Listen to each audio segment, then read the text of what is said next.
नाज़रीन, सकरन में 1.5 महीनो अॻु मेहरान कॉलोनी के रहवासी मोहम्मद अशरफ भाणुजो के हाला पुलिस पारां गिरफ़्तार करे सख्त तशद्दुद करण ख़िलाफ़ भाणुजा बिरादरी के माण्हुनि एहतजाज कियो आहे। पेश आहे रज़ा मोहम्मद सियाल जी रिपोर्ट। जी हिन वक्त काज़ी सरफराज मेमन चौक ते मौजूद आहियूं, जिते भाणुजा बिरादरी तरफ़ खां एहतजाज कियो पियो वञे। हिननि जो चवणु आहे त 1.5 महीनो अॻु अशरफ भाणुजे खे हाला पुलिस हितां खंबे गुम करे छॾियो ऐं 1.5 महीने खां बाद में हिन खे आज़ाद कयो आहे। हिन वक्त अशरफ भाणुजो माज़ूर थी चुको आहे।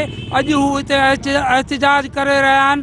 असां हिननि खां पुछूं था त वधीक ई छा था ॿुधाइनि। इंसाफ़ कयो वञे। अशरफ बेगुनाह उन ठारो भट्टी खान वेड़ कई आहे। हू ग़रीब मिस्किन वीचारो आहे, हू डेरी लाहींदो आहे, खीर खपाईंदो, हुनखे का बि इन ॻाल्हि जी कवोता न आहे, पर अशरफ सां इंसाफ़ कयो वञे। ॿुधाईंदो त मुंहिंजो भाउ मोहम्मद अशरफ 1.5 महीने खां मेहरान कॉलोनी मां हाला पुलिस स्टेशन थारो भट्टी गुम कयो वियो, जंहिंखे बे इंतिहा तशद्दुद कयो आहे। आला ऑफिसरनि खे असां अपीलूं कयूं, रिक्वेस्टूं कयूं, हुन खां बावजूद प्रेशराइज़ थी SHO थारो भट्टी पोइ हुनखे छॾे फिटी करे वियो आहे घर जे दर ते। ऐं आला ऑफिसरनि खे वरी बि असांजी रिक्वेस्ट आहे त असां सां इंसाफ़ कयो वञे। असांजी भाउ जी हालत ॾिसो, असां सां इंसाफ़ कयो। खे ठारो भट्टी 1.5 महीनो पहिरियों गिरफ़्तार करे वियो हो। सो हिकिड़े कूड़े केस में उहो कूड़ो अशरफ ते हुयो बि कोन्हे।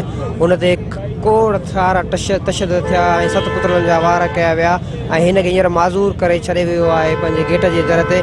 बेराए महिरबानी अशरफ सां मथनि बाला ऑफिसरनि खे गुज़ारिश आहे त हिन मिस्किन सां इंसाफ़ कयो वञे। मसइलो इहो आहे त हफ़्तो पहिरीं आउं ॿाहिरि निकिरी आयुसि, हाला पुलिस मूं ते तशद्दुद कयो। उन खां पोइ हफ़्तो गुज़रण बावजूदि मूंसां को इंसाफ़ कोन थियो आहे। ऐं सरापा एहतजाज आहे। मूंखे पुलिस माज़ूर करे छॾियो ऐं मुंहिंजा बच्चा बुखूं कटण लाइ मजबूर आहिनि। ऐं मुंहिंजो IG सिंध खे इहो हथबज़ी गुज़ारिश आहे त मूंसां इंसाफ़ कयो वञे। कैमरामैन काशिफ रज़ा सियाल सां गॾु रज़ा मोहम्मद सियाल, मेहरान TV न्यूज़ सकरन।